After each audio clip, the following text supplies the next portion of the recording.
সমাজকে আমরা যাদেরকে নেতা করব তারা প্রতিশ্রুতি দিচ্ছে যে সমাজকে উন্নয়নমূলক কাজ করব, সমাজকে ডেভেলপ করব, সমাজে ন্যায় বিচার কায়েম করব। কিন্তু আমরা দেখতে পাচ্ছি যারা এখনও ক্ষমতায় আসে নাই, কোনো পদে যেতে পারে নাই, কোনো এক্সিকিউটিভ অঙ্গনে তারা লাভ করতে পারে নাই, তারপরে আমরা দেখতেছি মানুষের বা আমাদের সাধারণ মানুষের সাথে জুলুম করা হচ্ছে। আপনি দেখেন প্রসার করতে একটা সীমা থাকে, একটা সীমা লঙ্ঘন করাকে আল্লাহ পাক নিজেও পছন্দ করেন না। আসসালামু আলাইকুম ওয়া রাহমাতুল্লাহি তাআলা ওয়া বারাকাতুহু। সম্মানিত ভিউয়ার্স, দেশ এবং প্রবাসে, কাছে আর দূরে যেখানে আছেন সকলের জন্য আন্তরিক সালাম ও মোবারকবাদ। আজকের আলোচনা বিষয় হচ্ছে শব্দ ডেসিবেল। শব্দ ডেসিবেলের কারণে আমরা মানুষকে ক্ষতি করতেছি, জুলুম করতেছি এবং শিশু এবং বৃদ্ধদেরকে কষ্ট দিচ্ছি, যেটাকে আমরা সবচেয়ে বেশি প্রাধান্য দিচ্ছি বর্তমান সময়ে। আমরা দেখতে পাচ্ছি বা আপনারা শুনতে পাচ্ছেন, আমি কথা বলার সাথে আপনার আশেপাশের অন্য সাউন্ডও আপনারা শুনতে পাচ্ছেন। সম্মানিত ভিউয়ার্স, সবচেয়ে বড় বিষয় হচ্ছে যেটা একটা মানুষের স্বাভাবিক একটি শব্দের মাত্রা, শব্দ দূষণ আছে, সে শব্দের মধ্যে থাকলে তিনি ভালো থাকেন। স্বাভাবিক যদি শব্দের মাপকাঠি করি, স্কেলিং করি, তাহলে আমরা একটি শব্দের মাত্রা পাবো হচ্ছে কোনটা, সেটা হচ্ছে 25 ডেসিবেল। 25 থেকে 30 ডেসিবেল একটা মানুষের সবচেয়ে সহনশীল পর্যায় হচ্ছে 25, 20 বা এরকম ধরনের একটি শব্দের ডেসিবেল হলে, শব্দের সাউন্ড হলে, শব্দ দূষণ হলে তখন একটি মানুষের ধারণ ক্ষমতা থাকে। কিন্তু আমরা রোডে ঘাটে বা বিভিন্ন সময় চলতে যেয়ে দেখতেছি লঞ্চ, স্টিমার বা মোটর গাড়ি, বাস গাড়ি বা অন্য ট্রেন যারা আছে, যে শব্দ দূষণ হচ্ছে আমাদের জন্য মারাত্মক ক্ষতিকর এবং শব্দ দূষণের কারণে মস্তিষ্কের বিকৃতি ঘটে। শব্দ দূষণের কারণে বাচ্চাদের মস্তিষ্কের বিকৃতি ঘটে, তারা পাগল হতে পারে, প্রতিবন্ধী হতে পারে, বৃদ্ধরা কষ্ট পাচ্ছে। তো এই যে শব্দ ডেসিবেলের কারণে আমরা কিছুদিন আগে দেখেছি সৌদি আরবে মাইকে আজানের শব্দের নিয়ন্ত্রণ করতে বলেছে। কেন? এটা শব্দের ডেসিবেল। আমরা দেখতেছি কোনো কিছু জোরপূর্বক যদি আপনি শুনতে চান, একটি জুলুমের বাহিরে হতে পারে। যদি জোর করে কাউকে চাপানো হয় তাহলে সেটাকে জুলুমের অন্তর্ভুক্ত করে। এখানে আমি আপনাদের সামনে কিছু গঠনমূলক কিছু আলোচনা নিয়ে এসেছি। সে বিষয়টা হচ্ছে জুলুম, যুগে যুগে জুলুম কিন্তু হয়ে এসেছে। জুলুমের কয়েকটা বিভাগ আছে, কয়েকটা শ্রেণীকক্ষ আছে, কয়েকটা ভাগ আছে। তো সেক্ষেত্রে আমরা কোনো মানুষ একটি বিষয় শুনতে চাচ্ছে সেটাও শোনাচ্ছি, না শুনতে চাইলেও সেটা শোনাচ্ছি, তাহলে এটাকে একটা জুলুম বলে। জুলুম কিন্তু আরবি শব্দ, আমরা একটু খেয়াল করব।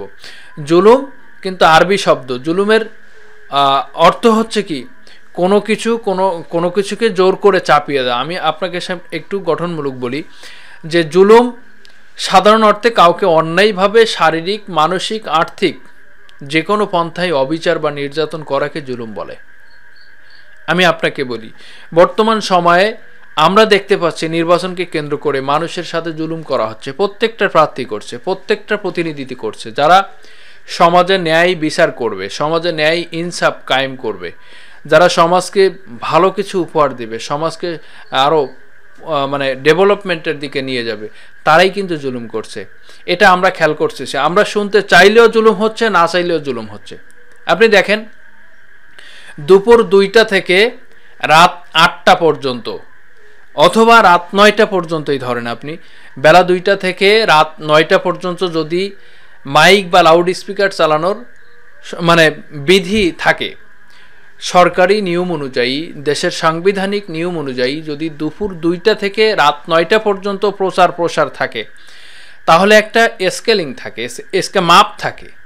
কিন্তু আমরা দেখতে পাচ্ছি যেটা সারাদিন, সকাল থেকে উঠে সারাটা দিন, এমনকি দুপুর থেকে আরও জোর হচ্ছে। এখন বিষয়টা হচ্ছে রাত 9টা পর্যন্ত হয়ে ক্ষান্ত হলে একটি কথা ছিল, কিন্তু রাত 9টার পরেও আমরা দেখতে পাচ্ছি রাত 9টা, 10টা, অনেক সময় 11টাও বেজে যাচ্ছে। তাহলে আমাদের সাথে, মানুষের সাথে, সাধারণ মানুষের সাথে, বৃদ্ধদের সাথে, অসুস্থ মানুষের সাথে, ছাত্র বা স্টুডেন্ট যারা আছে, যারা পরীক্ষার্থী, তাদের সাথে, বা যারা লেখাপড়া করে তাদের সাথে, যারা গবেষণা করে তাদের সাথে, যে মানুষগুলো আছে অসুস্থ তাদের সাথে এই যে ইনসাফ কায়েমের নামে জুলুম করা হচ্ছে, এটা আমরা, আপনি, আমি কতজন দেখতেছি। সমাজকে আমরা যাদেরকে নেতা করব তারা প্রতিশ্রুতি দিচ্ছে যে সমাজকে উন্নয়নমূলক কাজ করব, সমাজকে ডেভেলপ করব, সমাজে ন্যায় বিচার কায়েম করব।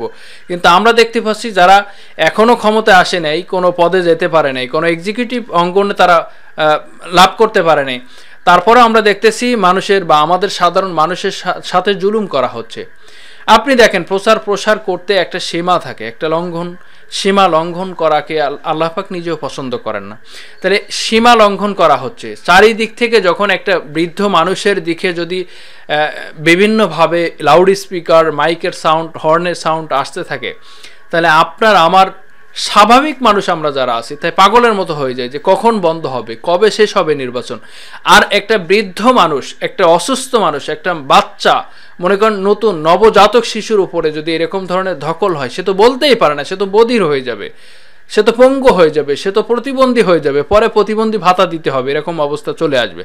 তো এই যে পরিস্থিতি, আমরা ন্যায় কায়েম করার জন্য, ইনসাফ ভিত্তিক সমাজ গঠন করার জন্য আমরা যদি জুলুম শিকার হই, জুলুম করার ব্যাপারে উৎসাহিত করি, জুলুম করার জন্য মানে নিজেকে সবসময় প্রস্তুতি রাখি, এটা কেমন হবে?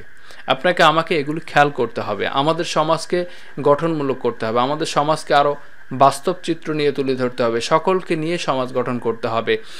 এই যে প্রসার আমরা করতেছি অযথা কেন? আমরা তো জানি কোন প্রার্থী কি প্রতীকে আসেন, কখন কাকে ভোট দিতে হবে, কত তারিখে দিতে হবে, সব কিছুই প্রত্যেকটা মানুষ জানে।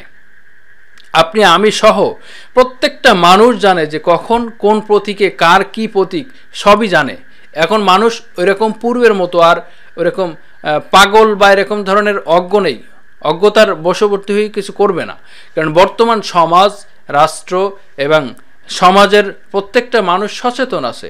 তো এই বিষয়ে এত কিছু করা, মানুষকে জুলুম করা, ঘুমকে ক্ষতি করা, অসুস্থ রোগীকে কষ্ট দেয়া, বাচ্চাদেরকে কষ্ট দেয়া, এই যে কষ্টদায়ক কাজগুলো করা, এটা অবশ্যই জুলুমের অন্তর্ভুক্ত আমি মনে করি। সম্মানিত ভিউয়ার্স, আমি আপনাদের সামনে প্রশ্ন রাখতে চাই, এই জুলুমের অবসান ঘটবে অবশ্যই কতদিন পরে, এবং সেটা এই জুলুমটা করে কত মানুষের ক্ষতি হচ্ছে এবং কতটা সওয়াব কামাই করছেন, এই বিষয়ে আপনারা অবশ্যই আমাদের কমেন্ট বক্সে জানিয়ে দিবেন যে এই জুলুম করে, এই মানুষকে নির্যাতন করে, মানসিকভাবে কষ্ট দিয়ে, শারীরিকভাবে কষ্ট দিয়ে, তার কান শব্দ দূষণের মাধ্যমে, যে আমি আপনাকে বলেছিলাম যে একটা মানুষের 35 ডেসিবেল সবচেয়ে বেশি হয়ে যায়। তারপরে লাউড স্পিকারের যে ডেসিবেল আসতেছে 180 ডেসিবেল, যেটা মানুষের কান ঝিঝি লেগে যায়, মানুষের কান বধির হয়ে যায়। একটা মানুষের, একটা মেডিকেল সায়েন্স কি বলে, মানুষের শব্দ দূষণ কতক্ষণ সহ্য করতে পারে তারও একটা মাপকাঠি আছে। কিন্তু আপনি দেখেন কত মানে একজন বাজাচ্ছে, আরেকজন প্রতিপক্ষ তিনিও শুরু করে দিয়েছেন, এমনভাবে করতেছেন, মনে করেন যে এমন এক পরিস্থিতি হচ্ছে যেন কবর থেকে যেন মোর্দারা উঠে আসতে পারে, এরকম বাধ্য হয়, এরকম পরিস্থিতি তৈরি হচ্ছে। কেন আমরা এগুলো করব? আমাদের সমাজ, আমাদের রাষ্ট্র, আমাদের পাড়া মহল্লাকে আমাদেরকে গঠন করতে হবে। সবচেয়ে মানুষের বিষয়টা জানতে হবে, মানুষ আশরাফুল মাকলুকাত, এই মাকলুকাতের উপরে কতটুকু হিসাব, কতটুকু দায়িত্ব, কর্তব্য, এগুলো হিসাব করতে হবে। এই যে ইনসাফ কায়েমের নামে আমরা যে অঘটন ঘটাচ্ছি, আমরা যে অমানসিক কাজকাম করতেছি, মানসিক, শারীরিক, এবং তাকে যেভাবে শব্দ দূষণের মধ্যে রেখে একটা মানুষকে প্রেশার কিট করতেছি, একটা মানুষ তো পাগল হয়ে যাবে, ঘুম হারা হয়ে যাবে। তো এই যে কাজগুলো আমরা করছি কেন? এটা অবশ্যই একটু নিয়মতান্ত্রিক হওয়া আমাদের জন্য ভালো, শরীরের জন্য ভালো, মানুষের জন্য ভালো, সমাজের জন্য ভালো, রাষ্ট্রের জন্য ভালো। এগুলো আমরা কেন লক্ষ্য করছি না? আমরা কেন এই বিষয়গুলো অবহেলা করে সময় ক্ষেপণ করছি? আমাদের এই বিষয়গুলো অবশ্যই মনোযোগী হওয়া উচিত। প্রত্যেকটা বিষয়ে খেয়াল করতে হবে। জীবন চলতে গেলে প্রত্যেকটা বিষয়ে আপনাকে হিসাব করতে হবে, আর আপনাকে হিসাবও দিতে হবে। এই হিসাবের জন্য তৈরি থাকতে হবে। প্রত্যেকটা মানুষের, প্রত্যেকটা জীবকে হিসাব দিতে হবে। এই জন্য আপনাকে, আমাকে, সকলকে, এই মানুষ যার বিবেক আছে, আকল আছে, এই মানুষের বিচার হবে। এজন্য আপনি আমি সকলেই এর জন্য প্রস্তুতি গ্রহণ করি, আমাদের বিবেককে কাজে লাগাই, মনুষ্যত্বকে কাজে লাগাই, মানুষকে কষ্ট না দেই। এই জন্য আপনাদের সকলকে এই আহ্বান জানিয়ে আজকের ছোট্ট এই ভিডিও থেকে আমি বিদায় নিচ্ছি। দেখা হবে আগামী ভিডিওতে। আসসালামু আলাইকুম ওয়া রাহমাতুল্লাহি তাআলা ওয়া বারাকাতুহু।